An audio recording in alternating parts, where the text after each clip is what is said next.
Bonjour à tous et bienvenue dans ce nouveau numéro de Demain la Cité. Chaque semaine, nous vous proposons de découvrir comment la ville évolue à travers le témoignage d'élus. Dans ce rendez-vous, nous parlons souvent des jeunes, et notamment des jeunes dans la cité ou encore des jeunes des cités. Les jeunes, c'est l'avenir de notre pays, l'avenir de nos villes, mais chaque année, 150 000 jeunes sortent du système scolaire sans diplôme, les fameux décrocheurs.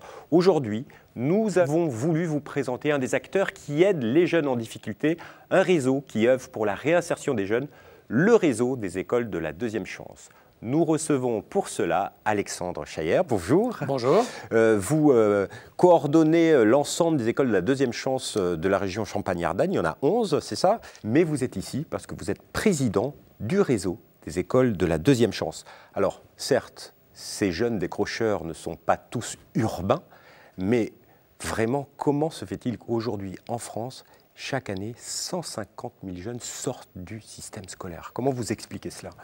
C'est une question compliquée parce qu'elle conduit souvent à s'interroger sur l'efficacité de l'éducation nationale. Et je pense que ce n'est pas vraiment le problème. Le problème, c'est que l'éducation nationale est, et c'est nécessaire, un peu monolithique. Or, les personnalités diverses qui y rentrent ne peuvent pas y sortir tous de la même façon. Donc une partie de ce décrochage est liée à ça. Et puis, il y a aussi toute la société qui en est responsable. Je veux dire, il y a les parents, il y a l'éducation, il y a les phénomènes de cité qui font que les décrochages ne sont pas toujours liés à une volonté ou à un mal-être de l'éducation nationale. Et également les entreprises qui hésitent à embaucher des jeunes. Les entreprises qui hésitent à les embaucher, surtout parce qu'ils n'ont pas les compétences nécessaires pour rentrer dans le monde du travail. Mais je vous arrête parce que ce n'est pas 150 000 jeunes. 150 000 jeunes, c'est chaque année. Donc la réalité, c'est qu'au bout d'un certain nombre d'années, ils sont plus nombreux que ça. On considère aujourd'hui qu'ils sont environ 800 000 jeunes en stock, sans emploi et sans qualification. Et un certain nombre d'entre eux sont quasiment en voie d'exclusion parce qu'en plus de pas de qualification, ils n'ont pas de supports sociaux, ils n'ont pas de supports familiaux. Et donc un certain nombre d'entre eux sont en voie d'exclusion. C'est de cela dont nous nous occupons. Les écoles de la deuxième chance, c'est peut-être une solution, c'est une des solutions pour ces jeunes, mais c'est quoi la définition aujourd'hui d'une école de la deuxième chance ?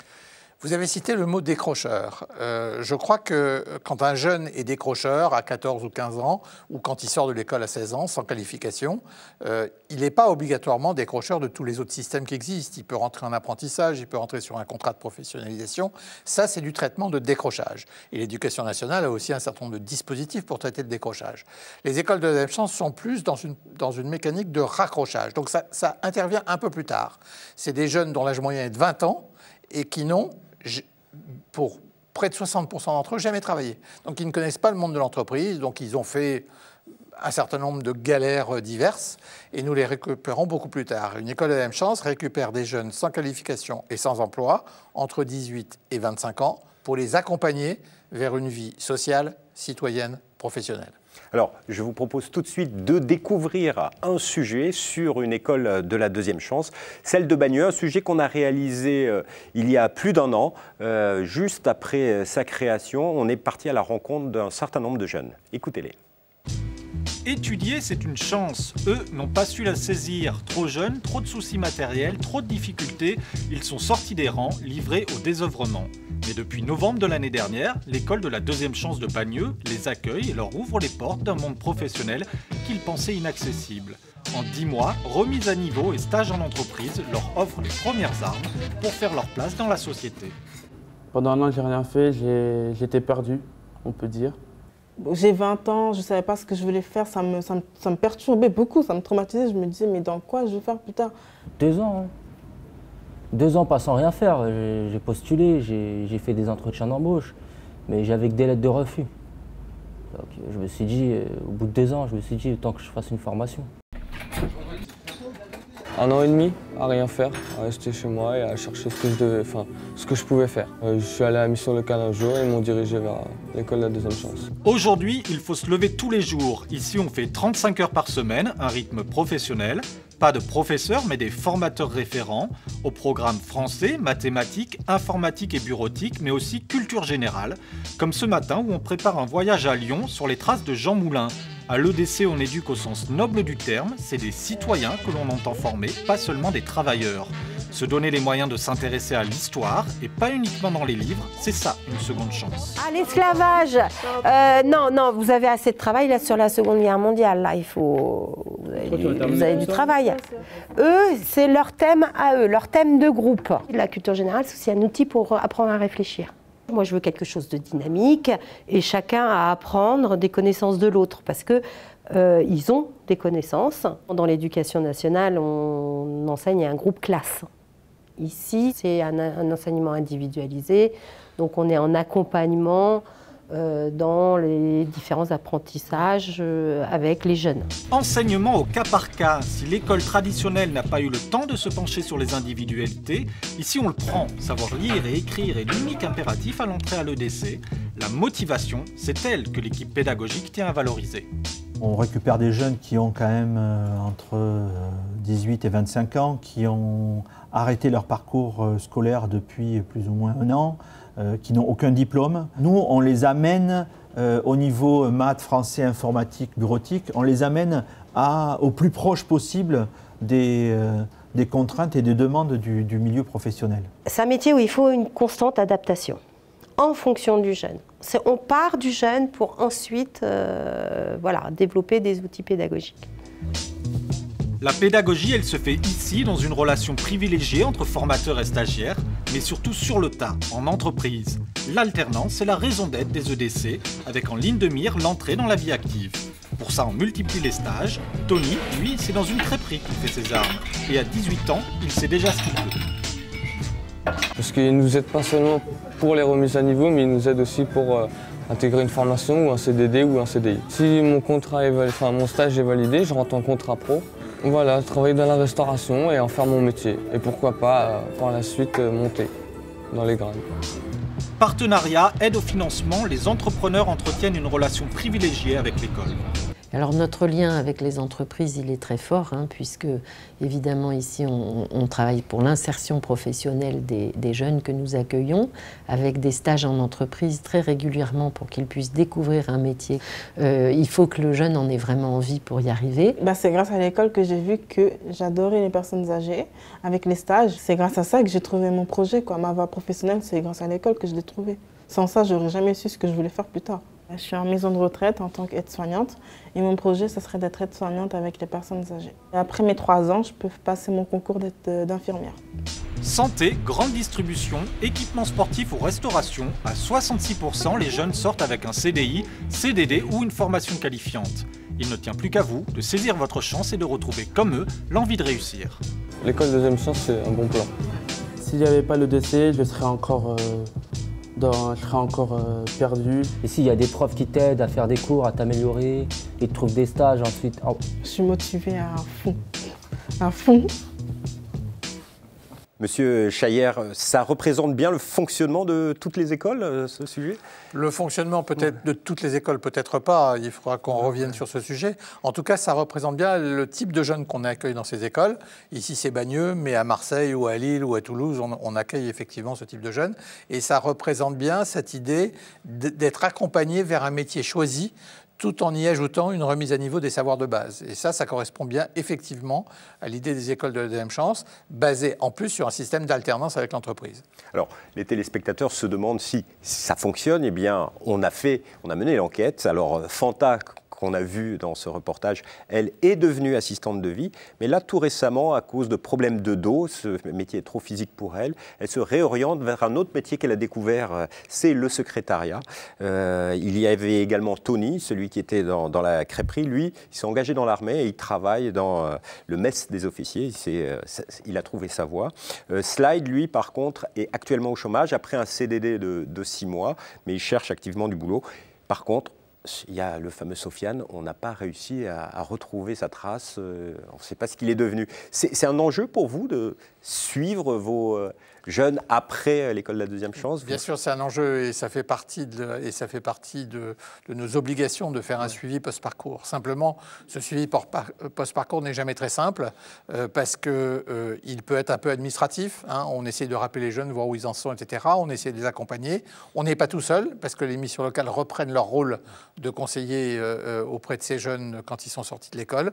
Mais en général, les écoles de la même chance, pendant 1 an, suivent ceux qui passent. Certaines d'entre elles, après un CDD, vous parlez là d'un cas de CDD où il n'y a pas de sortie, certaines écoles reprennent les jeunes.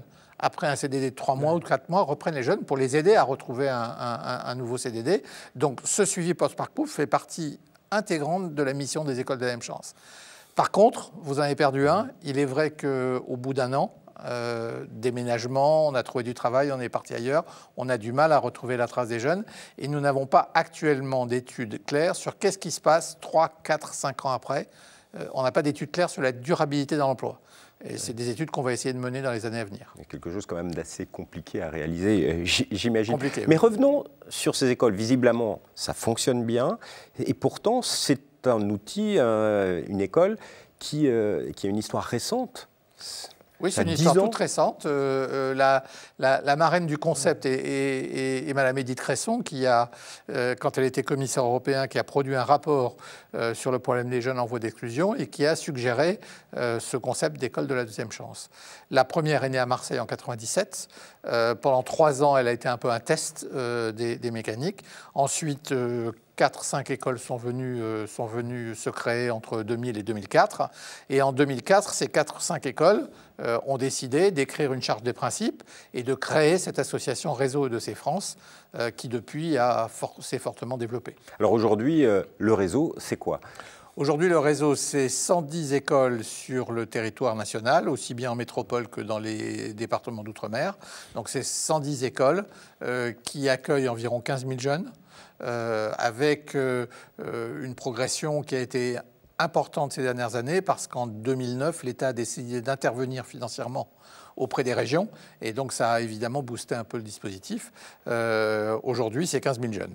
C'est 15 000 jeunes, et puis sur les résultats, les sorties positives, c'est quoi le bilan macroéconomique qu'on pourrait faire ?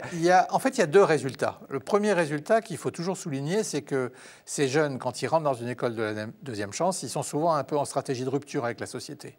Et donc, notre premier objectif, c'est de casser cette stratégie de rupture et de les accompagner. Et donc, on a une espèce de première phase de parcours où on va bien leur expliquer ce qu'est une école, qu'est-ce qu'on va faire avec eux, comment on va les accompagner. Et au bout de cette phase de parcours, qui dure 4, 5, 6 semaines suivant les écoles, on va leur demander de s'engager dans un parcours. S'ils ne s'engagent pas, ils sortent. Et là, notre premier résultat, c'est que 80% des jeunes s'engagent. Et donc, c'est déjà un premier résultat, c'est que les écoles peuvent intégrer ces jeunes et discuter avec eux de leur parcours professionnel et de leur parcours de vie. Et ensuite, sur ces 80% qui sont rentrés, le taux de résultat dit positif est de l'ordre de 60% aujourd'hui, ce qui, avec la crise actuelle, est pas si mal que ça. Et surtout avec des jeunes qui sont vraiment en difficulté. Qui sont vraiment en difficulté, oui. Et sur ces 60%, les sorties vont soit vers une formation qualifiante, un contrat d'apprentissage ou un contrat de professionnalisation, soit vers l'emploi. Au niveau de toutes ces écoles, elles sont situées où ? Plutôt dans des grandes villes, plutôt dans les quartiers, dans les cités ? Et c'est quoi la typologie, le zonage de ces écoles ? Il est clair que les écoles les plus importantes en nombre de jeunes accueillis sont souvent situées dans des grandes métropoles et souvent, même physiquement, proches ou à l'intérieur des quartiers difficiles. C'est le cas à Marseille, c'est le cas à Lille, c'est le cas à Toulouse, enfin, c'est le cas dans plusieurs écoles. Il est vrai aussi qu'il y a des problèmes de déshérence de jeunes aussi dans les campagnes, dans les petites villes. Et donc, il y a des écoles qui sont situées dans des villes plus petites. En général, leurs effectifs sont plus petits, mais les problèmes des jeunes sont souvent les mêmes. Quand on les met ensemble, chaque année, on fait des rencontres de jeunes. Et quand on voit, il y a 40% des jeunes qui viennent de la cité, en général, environ, de la politique de la ville. Et quand ces jeunes-là sont à côté d'autres jeunes, qui sont soit des ruraux, par exemple, il y a 30% de ruraux au total, ils s'aperçoivent que leurs problèmes de fond sont les mêmes, même si leurs vies quotidiennes sont complètement différentes. Vous avez parlé de motivation, c'est des jeunes motivés. Vous les sélectionnez comment, ces jeunes ? Ils rentrent comment ? Vous travaillez avec les missions locales ? Comment ça se passe ? Vous avez cité le mot de motivation, c'est important parce que c'est en fait le seul critère d'entrée. Alors les jeunes sont présentés bien souvent par les missions locales. 80% des jeunes sont orientés par les missions locales. Après, il y a du bouche à oreille, il y a Pôle emploi, enfin il y a d'autres entrées. Mais l'essentiel des entrées aujourd'hui, c'est la mission locale. Donc un jeune doit passer par la mission locale, il ne peut pas s'adresser s'il y en a un qui... S'il y a des jeunes qui s'adressent directement à nous, mais toutes les écoles, une fois que le jeune s'est adressé directement à nous, s'il n'est pas inscrit en mission locale, on va lui demander d'aller s'inscrire à la mission locale, parce qu'il faut que le suivi puisse se faire derrière. Et donc, ils rentrent par l'intermédiaire des missions locales, et après, ils ont un entretien avec l'école qui est un entretien de motivation. C'est ce qui nous paraît le plus important, c'est qu'ils aient vraiment décidé de réintégrer la vie sociale et professionnelle. Et donc c'est ça qu'on vérifie à l'entrée, c'est notre porte d'entrée, c'est la motivation. Alors, qu'est-ce que vous offrez à ces jeunes pendant la période de leur scolarité au sein de l'école? C'est quoi l'enseignement? Alors l'enseignement, c'est l'accompagnement vers un métier choisi, c'est-à-dire qu'on va dans un premier temps leur faire découvrir plusieurs métiers. Quelquefois, ils ont une idée préconçue quand ils rentrent, mais ça n'empêche pas qu'on va leur faire découvrir plusieurs métiers, et évidemment plutôt les métiers en tension, donc des métiers où il y a de l'emploi. On va leur faire découvrir plusieurs métiers. On va les laisser cheminer dans leur projet professionnel pour qu'ils aient prévu et qu'ils aient décidé eux-mêmes du métier vers lequel ils choisissent d'aller. Et ensuite, on aura une dernière phase où on va les accompagner vers ce métier. Tout ça se fait en alternance avec les entreprises, c'est-à-dire pour apprendre à arriver à l'heure, à enlever mon chapeau, à dire merci, à rendre compte, je vais dans la première phase faire des stages de découverte. Ensuite, pour mieux comprendre le métier vers lequel aller, je vais faire des stages dans plusieurs types de métiers. Et ensuite, quand j'ai choisi mon métier, je vais faire plusieurs entreprises du même métier pour bien comprendre le métier. Et donc ça, c'est les stages. Et quand ils reviennent à l'école, on fait à la fois le bilan de tout ça, on vérifie qu'ils sont bien dans un choix personnel et dans un développement personnel, et on en profite pour remettre à niveau les savoirs de base en français, en maths, en informatique, de façon à ce que les jeunes aient les prérequis nécessaires pour intégrer l'emploi ou la formation qu'ils souhaitent intégrer. C'est une véritable démarche de coaching individuel pour les modernes. Oui, je pense que le mot le plus important de notre charte des principes, c'est accompagnement. Mais accompagnement dans le vrai sens compagnonnage du terme. On est vraiment sur un enseignement, une formation individualisée, avec des formateurs référents qui suivent. Chaque jeune a un formateur qui va le suivre du début à la fin de son parcours. Et donc les formateurs référents suivent une quinzaine de jeunes en même temps en permanence pour vérifier leur évolution. Donc on est, oui, vraiment sur un enseignement très individualisé. Alors, vous avez dit que vous travaillez avec les entreprises locales. C'est pas compliqué de travailler avec les entreprises? Elles s'investissent, elles collaborent avec les écoles de la deuxième chance? Non seulement les entreprises jouent le jeu, mais je crois que la prise de conscience du rôle sociétal de l'entreprise, qui est très clair dans les très grandes entreprises avec qui un certain nombre d'écoles ont des conventions et des partenariats.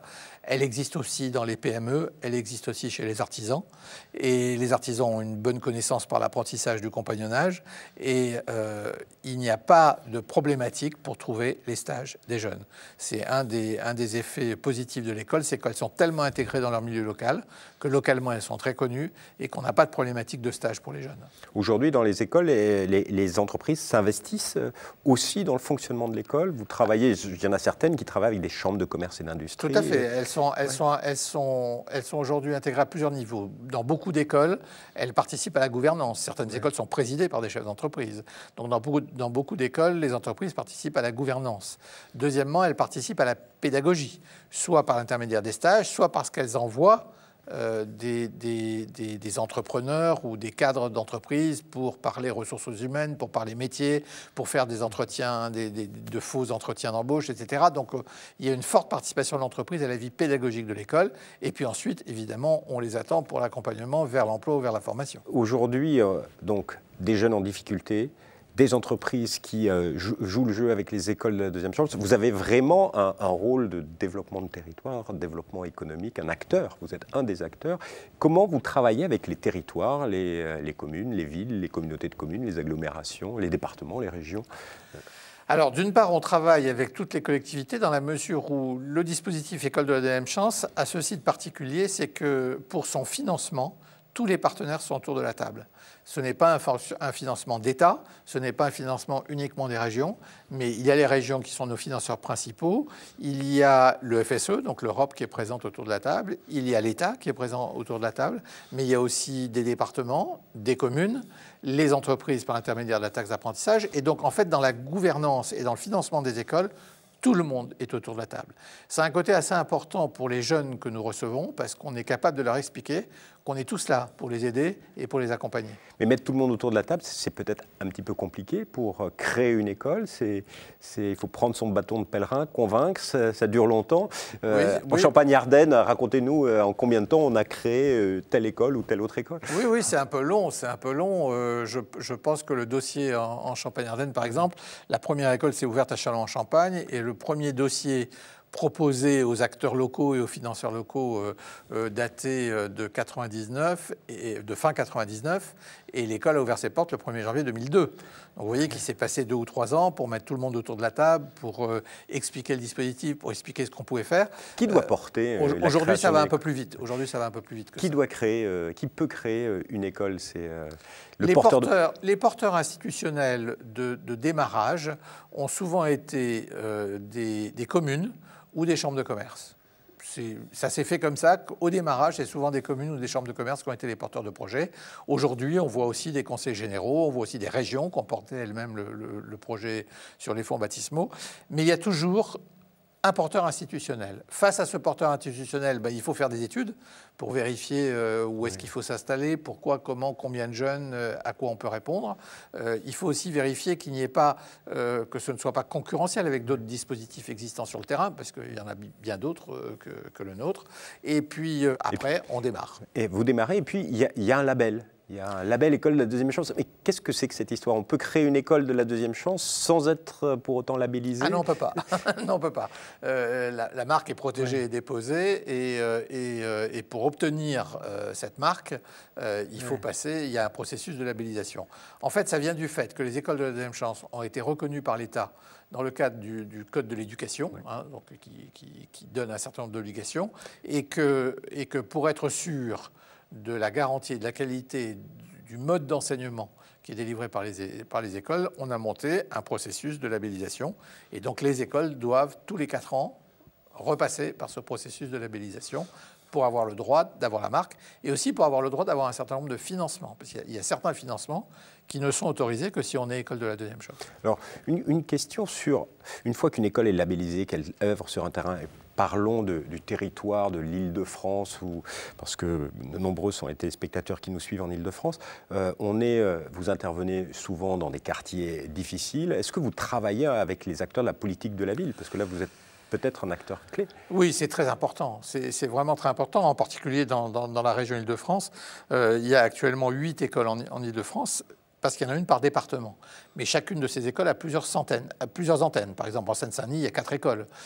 Et donc, chacune a plusieurs antennes. Et l'ensemble de ces antennes travaillent avec les acteurs locaux. Et quand on dit les acteurs locaux, c'est vraiment autour de l'installation de l'école.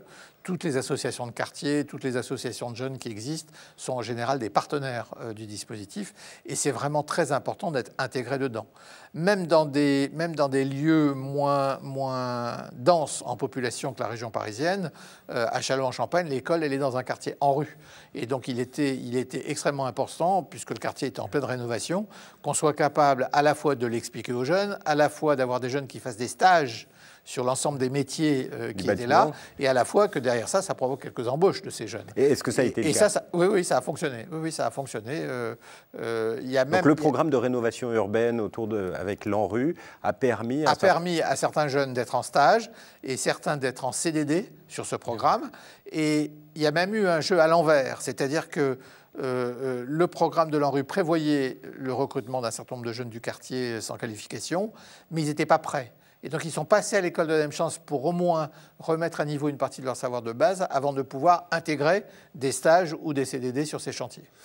Merci, vous nous avez vraiment convaincus. Si vous n'êtes pas encore convaincus, écoutez le témoignage de ces jeunes de l'école de la deuxième chance qui est basée à Nantes. Ils vous expliquent tout le bien de cette école. Regardez. Avant l'école, je faisais rien du tout, quoi. J'étais au chômage, j'ai fait une petite année sabbatique. Je trouvais pas ma voie. J'ai arrêté l'école de bonheur, donc du coup, je faisais rien, quoi. Avant d'intégrer l'école de la deuxième chance, j'étais pendant 2 ans scolarisé au lycée expérimental de Saint-Nazaire. Ensuite, pendant une année, j'ai rien fait du tout, j'ai fait que glander. Et puis, j'ai entendu parler de cette école dans le journal. Donc j'ai appelé, j'ai demandé à avoir un rendez-vous. Et je suis venu 2 fois, puis après, j'ai été accueilli, quoi.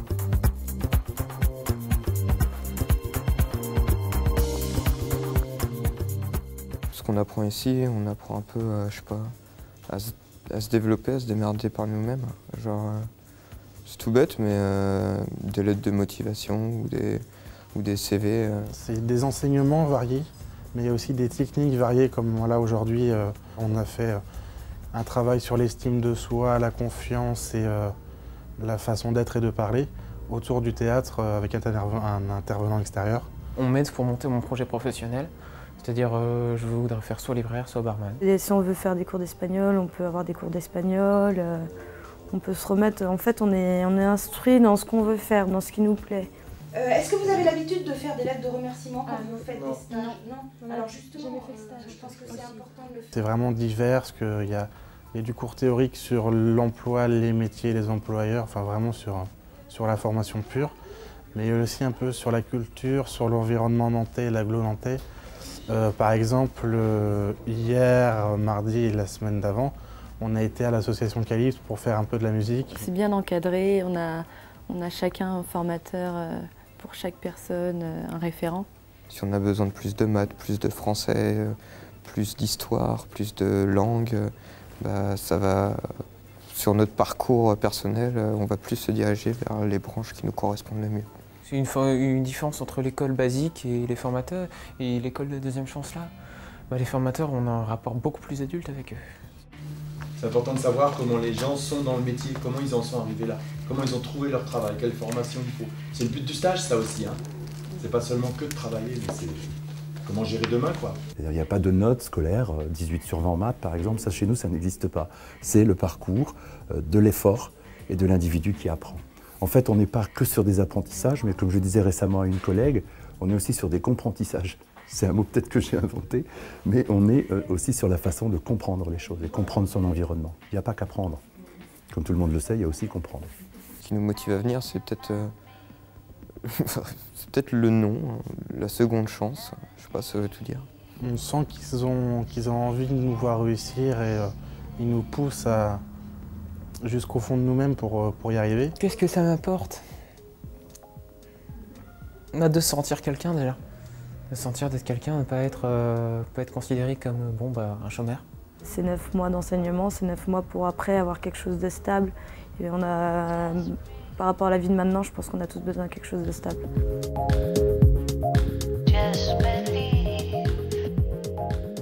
Voilà, tout est dit dans la parole des jeunes et surtout, voilà, tout est dit dans Deuxième Chance. Aujourd'hui, pour les écoles de la Deuxième Chance et le réseau, quels sont les enjeux dans les années qui viennent? Je pense que l'enjeu principal aujourd'hui, c'est d'offrir une égalité des chances sur le territoire à tous les jeunes qui peuvent espérer rejoindre une école de la deuxième chance. Si on fait les calculs de ce qui existe aujourd'hui, le potentiel national du réseau, ce serait environ entre 22 et 25 000 jeunes. Les écoles de la deuxième chance sont capables de recevoir entre 22 et 25 000 jeunes. Il y a un certain nombre de territoires où on n'est pas présent. Donc aujourd'hui, on a un vrai enjeu de poursuivre ce développement jusqu'à ce qu'on ait atteint une taille suffisante pour que tous les jeunes qui souhaitent intégrer ce dispositif puissent le faire. Donc ça, c'est l'enjeu important à la fois pour les jeunes et puis à la fois pour les financeurs, parce que pour ça, il faut trouver les financements, bien sûr. Pour ceux qui aimeraient développer une école de la deuxième chance sur leur territoire, à qui faut-il s'adresser? Au réseau, un site internet, des personnes en particulier? Alors il y a 2 sites internet, il y a celui de la fondation E2C qui est la fondation présidée par Edith Cresson, et puis il y a celui du réseau E2C France qui donne toutes les informations pour créer une école. Mais ce que je dirais comme premier mot, c'est si vous voulez monter une école de la même chance, allez voir les institutionnels, parce qu'il faut que le porteur de projet soit un institutionnel. Et en particulier, prenez la tâche de votre région. La nouvelle loi de la formation professionnelle donne beaucoup de compétences sur la formation en région. Donc c'est très important de se mobiliser à travers la politique de sa région. Monsieur Chayer, merci beaucoup pour votre témoignage. Quant à nous, on se retrouve bientôt pour une nouvelle émission de Demain la Cité la semaine prochaine. Au revoir.